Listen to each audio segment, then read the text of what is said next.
Let's move on to our next unit, that is compressibility of soil and consolidation.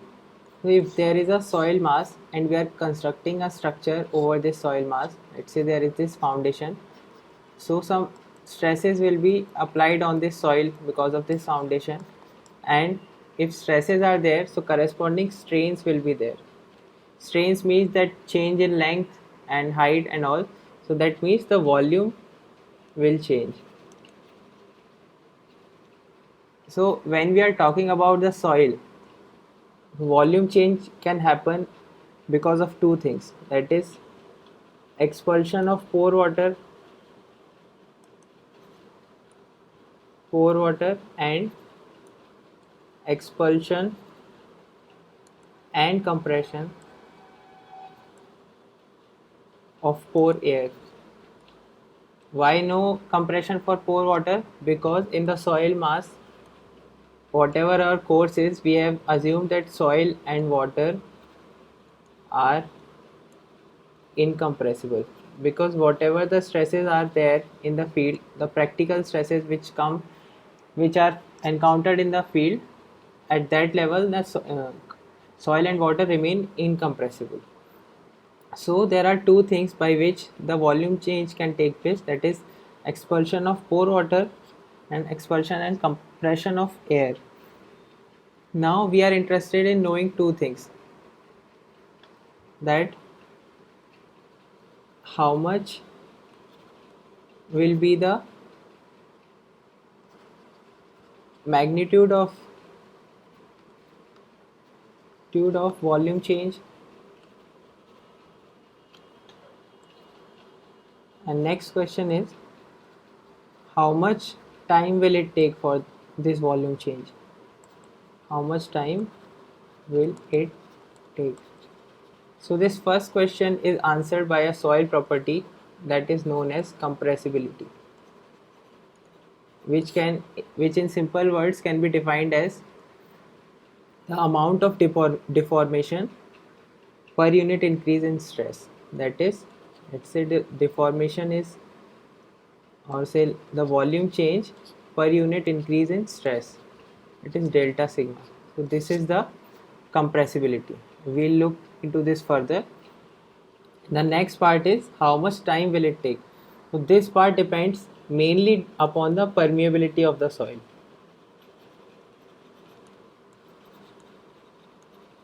If we are talking about a coarse grained soil, so in that case we know that the coefficient of permeability is very high, so the time taken will be very small. So whatever settlement has to occur will occur instantaneously, it will not take much time. Whereas if we are talking about clay, in that case coefficient of permeability is very small, and hence the time taken will be very high. It will take months or years to complete the process of settlement, because the pore size is very small. That's how it is, depending upon the permeability of the soil. Now in a soil mass, we know that if there is soil in the field, so we take this three dimensions. So in these two dimensions which are in this one plane, horizontal plane, so the soil is infinite, whereas in this vertical dimension the soil will be of finite extent. So whatever volume change we consider just for this finite dimension, that is the depth of the soil. Area being so large, so we can say that the whatever the change in volume is occurring, that is occurring due to the change in depth. That is another thing. So there are three components of total settlement. First is immediate settlement,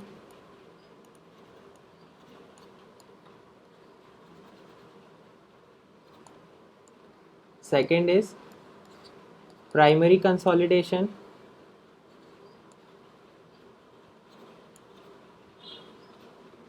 and the third is secondary consolidation. Now this primary consolidation is also called as 1-degree consolidation, and the secondary consolidation is called as 2-degree consolidation. Let's see these one by one. First is immediate settlement.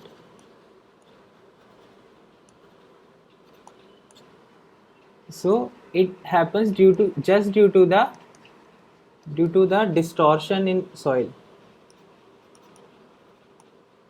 So when the load is placed, so because of that some disturbance will be there in the field, and because of that some immediate settlement will take place. And this I am talking when the soil is fully saturated. What happens if soil is not fully saturated? That is, if soil is partially saturated, so it means that in the pore air is there, so the volume change can take place. Volume change takes place and expulsion of pore air will happen. Whereas if the soil is fully saturated, there will be no volume change in case of immediate settlement.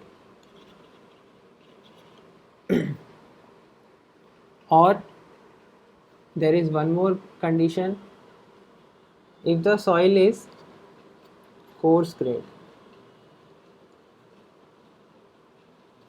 then the permeability being so high, so the pore water can drain out, and because of that volume change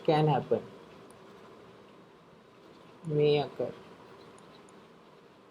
So these three things I have told here.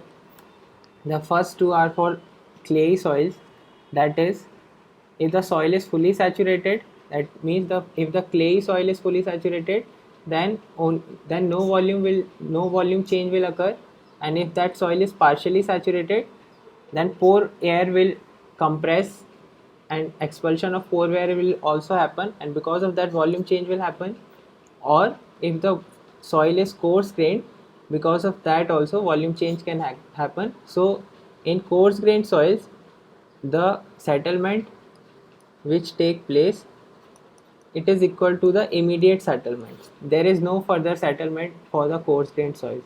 So this is the total settlement for coarse grained soils.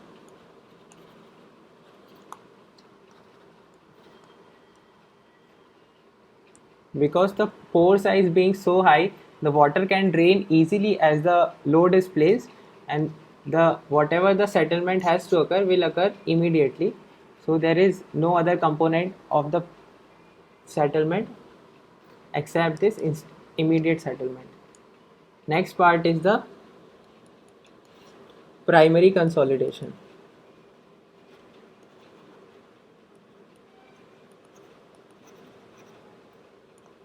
So it was further demonstrated by Terzaghi using spring analogy model. So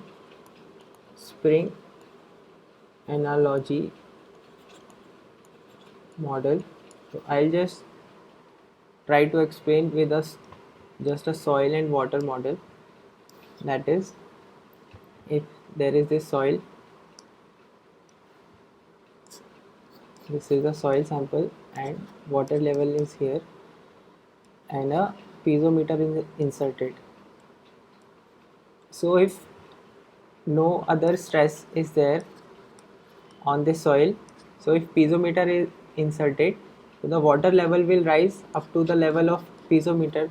That means the pressure condition here are hydrostatic. Now let's move on further. Let's say we apply some additional stress sigma on this soil, and before this level was, let's say, H1, and now we have applied this additional stress sigma. So now the soil will try to occupy a new position.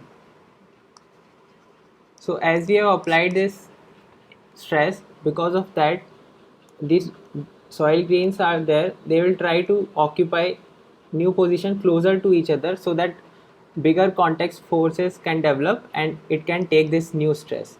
But in between these pores water is there, and if it is a fine grained soil, that is if it is a clayey soil, that means permeability is very low and water cannot move out immediately. So this stress whatever is there, so these soil particles cannot come close to each other, and so the pore water which is there in between these particles, this will take this whole stress. So I can say that the new pore water pressure, let's say the initial pore water pressure U1 was H1 gamma W when there was hydrostatic condition. Now after application of this additional stress sigma, the pore water pressure will rise to H1 gamma W plus sigma, and this sigma can be given as, this water level now will rise up to some other level, and this sigma can be written as this. If this new height is H2, so the sigma will be H2 gamma W. So this is the additional stress which was there, so it is taken by water immediately. Now if we take this soil after a long time t, so what will happen? Now we know that before the condition was hydrostatic, so around this soil also everywhere there was no pressure gradient, so everywhere the water level was same, but because of this stress a pressure gradient has been established. That means pressure around this soil is more than the surrounding pressure, so because of that pressure gradient flow will take place.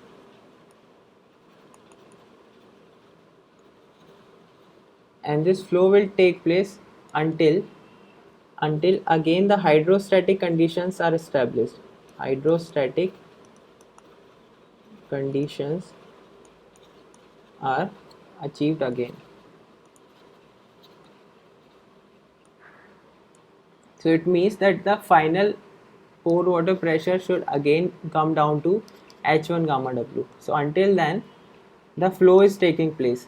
Now after this flow has happened, after that the soil particles can come closer, because the water, whatever the excess pore water was there, it has moved out, and so these soil particles can come closer, and then the effective stress increases. Okay, so in this process the soil particles are coming closer, it means that settlement is taking place, but it is a long term settlement. That means the time taken in this process is very high.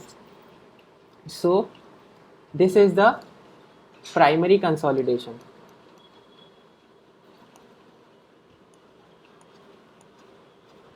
So this was for the understanding. In other words, it can be defined as it happens due to the expulsion of pore water pressure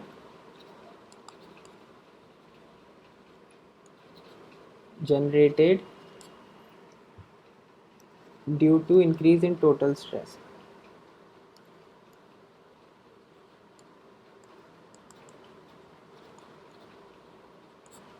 So that is the primary consolidation. It happens only in a saturated soil mass, and it happens due to the expulsion of pore water.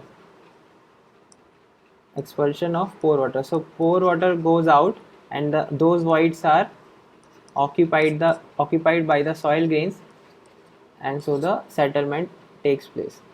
So there is one more catch, that if you are asked in some exam that some stress is applied on the saturated soil mass, so what will be the change in effective stress immediately after the application of this stress immediately?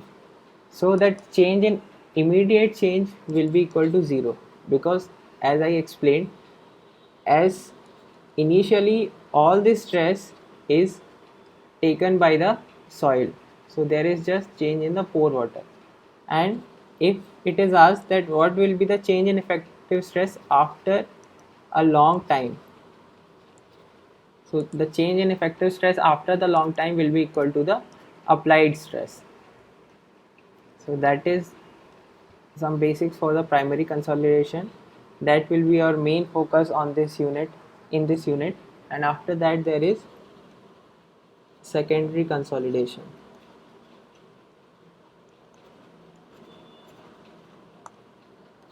Now secondary consolidation is it does not occur in most of the soils. It is mostly a case with organic soils.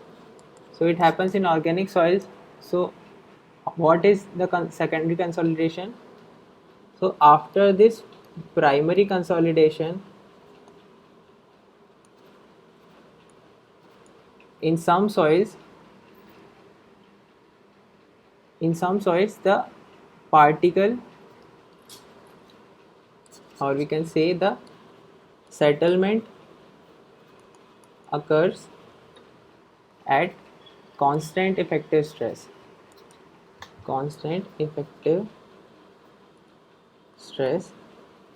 and that is in post primary consolidation time. So that settlement is known as the secondary consolidation, and reason for this is, as it is found out by the several studies, so the soil particles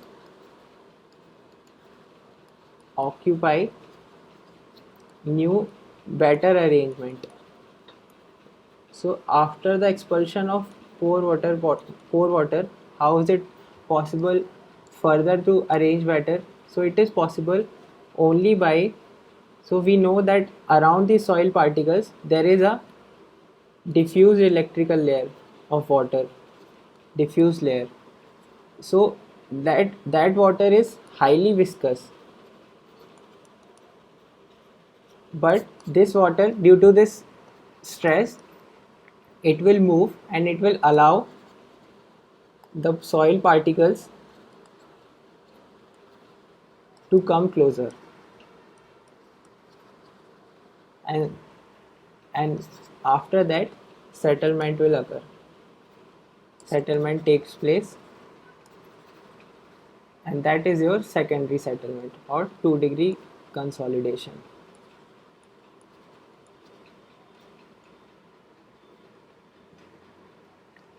Now for stiff clays, so what are stiff clays? For which unconfined compressive strength is greater than 200 kilonewton per meter square. For these clays, the total settlement is given as immediate settlement plus 1-degree consolidation, that is primary consolidation. There is no secondary consolidation in these cases. And for granular soils, as I said earlier, granular soils, total settlement is equal to immediate settlement. And reason also I said that the pore size is very big, pores are very big, so water can move out easily. So whatever the settlement has to occur will occur immediately. So that's it here. Next time we will see the compressibility. Thank you.